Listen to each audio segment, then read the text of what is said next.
first affair with that older woman. When I look back now at the abuse I took from her, I feel shame that I was so innocent, but I must say she did match me drink for drink, and I realized that her life, her feelings for things, had been ruined along the way, and that I was no more than a temporary companion. She was 10 years older and mortally hurt by the past and the present. She treated me badly. Desertion, other men.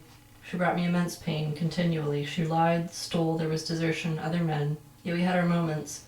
And our little soap opera ended with her in a coma in the hospital, and I sat at her bed for hours, talking to her, and then she opened her eyes and saw me. I knew it would be you, she said. Then she closed her eyes. The next day, she was dead. I drank alone for 2 years after that.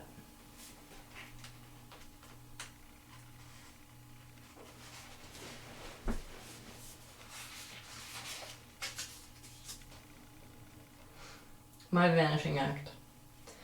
When I got sick of the bar, and I sometimes did, I had a place to go. It was a tall field of grass, an abandoned graveyard. I didn't consider this to be a morbid pastime, it just seemed the best place to be. It offered a generous cure to the vicious hangover. Through the grass I could see the stones. Many were tilted at strange angles against gravity, as though they might fall. But I never saw one fall, although there were many of those in the yard.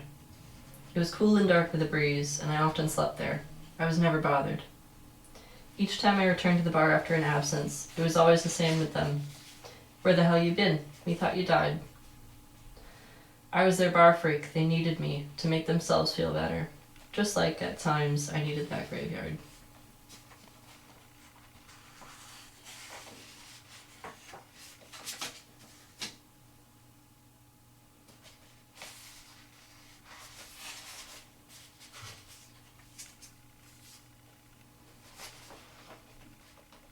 Putrefaction. Of late I've had this thought that this country has gone backwards 4 or 5 decades, and that all the social advancement, the good feeling of person towards person, has been washed away and replaced by the same old bigotries. We have, more than ever, the selfish wants of power, the disregard for the weak, the old, the impoverished, the helpless. We are replacing want with war, salvation with slavery. We have wasted the gains. We have become rapidly less. We have our balm. It is our fear, our damnation, and our shame. Now something so sad has hold of us that the breath leaves and we can't even cry.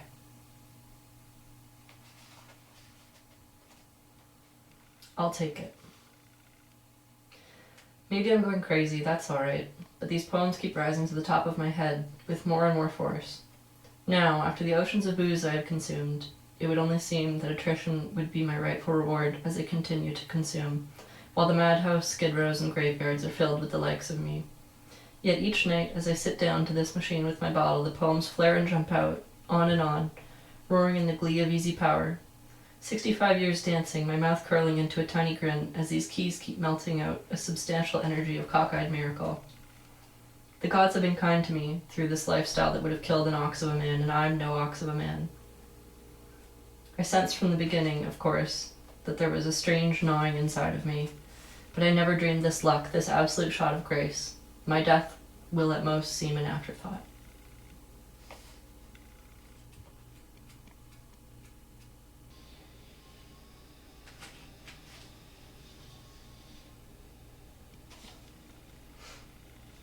How is your heart?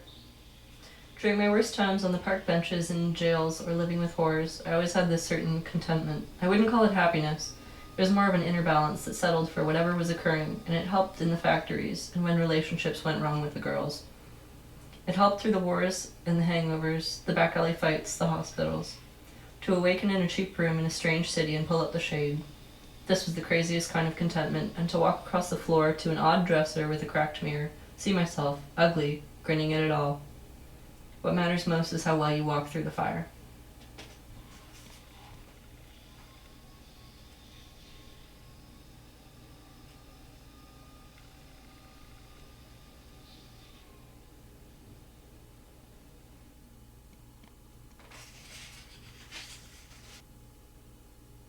It's ours. There is always that space there just before they get to us. That space, that fine relaxer, that breather. While, say, flopping on a bed, thinking of nothing, or, say, pouring a glass of water from the spigot while entranced by nothing. That gentle, pure space, it's worth centuries of existence. Say, just to scratch your neck while looking out the window at a bare branch. That space there, before they get to us, ensures that when they do, they won't get it all, ever.